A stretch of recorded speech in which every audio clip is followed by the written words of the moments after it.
So I know many of you are going through things, going through adversity. But I come to share with you that adversity only means that God is setting you up for something bigger and something better.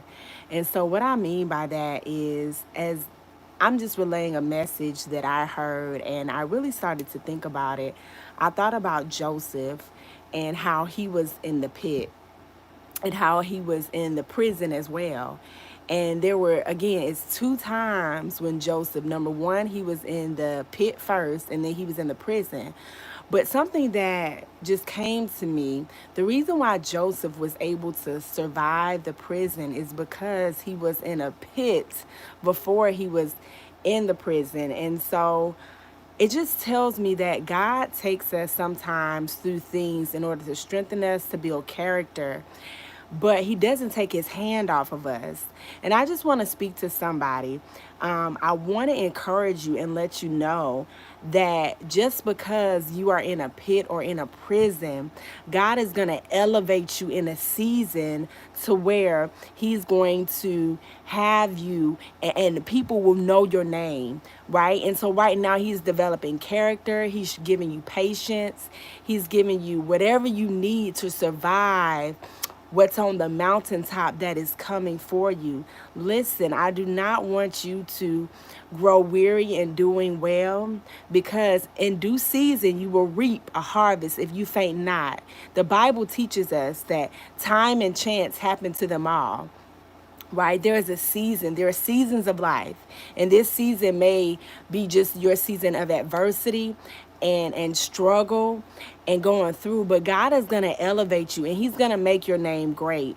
I just want to read this Bible verse. It's Genesis 39:19 through 21, and it says, Potiphar was furious when he heard his wife's story about how Joseph had treated her. So he took Joseph and threw him into the prison where the king's prisoners were held, and there he remained. But listen to this verse. It says, But the Lord was with Joseph in the prison and showed him his faithful love.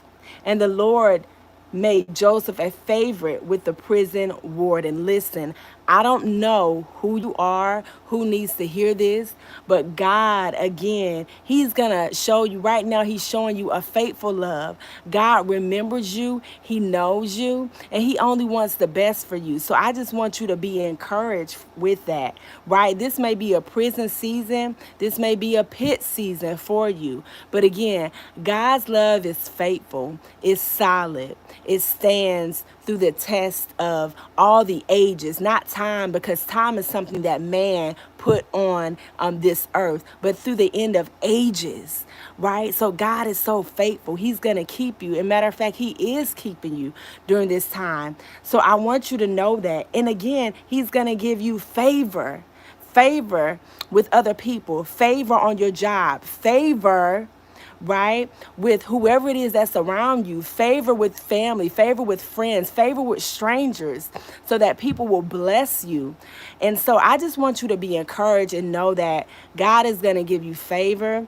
He's going to, again, be faithful to you as he has been. And I want you to just lean into that today. I think a lot of times we get caught up in our situation and what we're going through. And granted, sometimes it can be hard.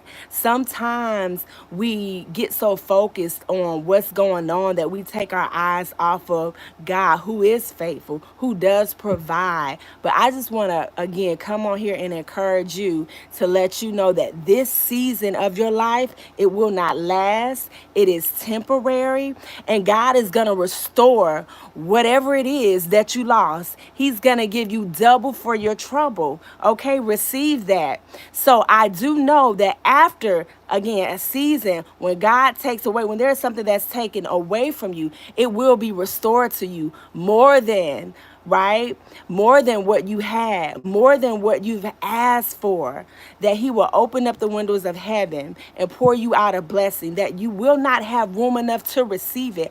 I declare that over you in the name of Jesus, over your family, over your friends, over your spouse, over your girlfriend, over your boyfriend, whoever it is. I declare that over you, Okay, so God is there. Just lean in during this season. If adversity is coming at you from left and right, endure, persevere. Again, just like Joseph did in the prison. It was Joseph's dream, right? Joseph remained faithful. He kept dreaming, right? He kept interpreting. Just because he was in the prison, it didn't stop him from doing what God had called him to do, which was his purpose. So you got to remain focused. You got to keep going. You got to keep believing. You got to keep trusting and keep the faith. Know that God is there with you in the prison, in the pit. He's going to deliver you. And let me tell you, your latter days, they will be greater than your former. So I just want you to go in that today and walk in that authority that you know that God is going to bring you out. He's going to bless you. Okay? I love you guys. Be blessed. Have an amazing rest of your week. And as I minister to you, I minister to myself. Okay? Be blessed. Listen, may you always be believing so that you can always be receiving. And may you let love be your guide in life today, forever, and always. And may you heal yourself, grow yourself, and love yourself. I love you. Be blessed.